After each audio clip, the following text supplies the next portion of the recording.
There is a massive move brewing at the Emirates, and it's one that could define the future of Hale End's brightest star. Ethan Nwaneri is reportedly on the verge of a loan move to Olympique Marseille. We're talking about a £3 million loan fee, all wages covered, and, most importantly, no option to buy. This is a straight-up development play.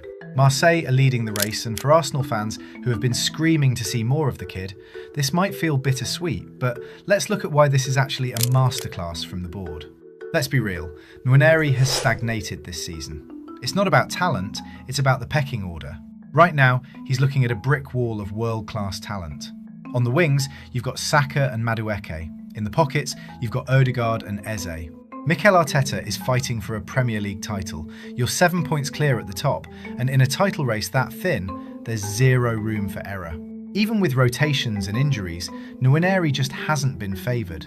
He isn't getting the oxygen he needs to grow, and sitting on the bench is the worst thing for an 18-year-old who has already tasted first-team blood. So, why Marseille? One word: De Zerbi. Look at what he's building in France. He's implementing a high-octane, brave system that rewards technical youngsters. Marseille are paying £3 million for a player they know they can't keep. That tells you exactly how much they trust his immediate quality.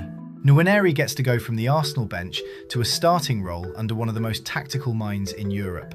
He isn't just going away to get minutes, he's going to De Zerbi University to learn how to dominate in a top-5 league. Arsenal fans, remember the William Saliba situation? Some people hated it at the time. He went on multiple loans back to France, won Young Player of the Year, and came back a finished article. This move for Nwaneri is straight out of that playbook. It protects the asset. By refusing an option to buy, Arsenal are sending a clear message. He's ours, he's special, and we're just letting you borrow the magic. It takes the pressure off. He doesn't have to be the saviour at Arsenal yet. He can just go and be a footballer. It's an interesting time for the academy. While Nwaneri heads to France, we're seeing the emergence of Max Dauman, who looked incredible in pre-season and against Leeds.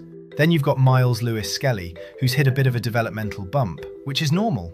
Not every kid is Lamine Yamal or Bukayo Saka, staying in the 11 from day one. Even Saka is catching heat from some fans lately, which is crazy to me, but it shows the level of scrutiny at this club.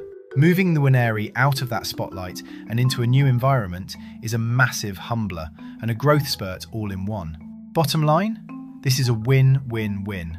Marseille gets a creative spark, Nwaneri gets the starts his talent deserves, and Arsenal gets back a player ready to fight for a starting spot in the 2026/27 season, hopefully as defending Premier League champions. I respect the kid for not wanting to just sit there and be happy training with the first team. He believes in himself. But I want to hear from the Arsenal faithful. Are you happy to see him go and develop, or do you think he's good enough to be starting for us right now? Is £3 million a fair price, or should we have kept him for the run-in? Let me know in the comments. Smash that like button, subscribe to the channel, and we're out of here. Peace.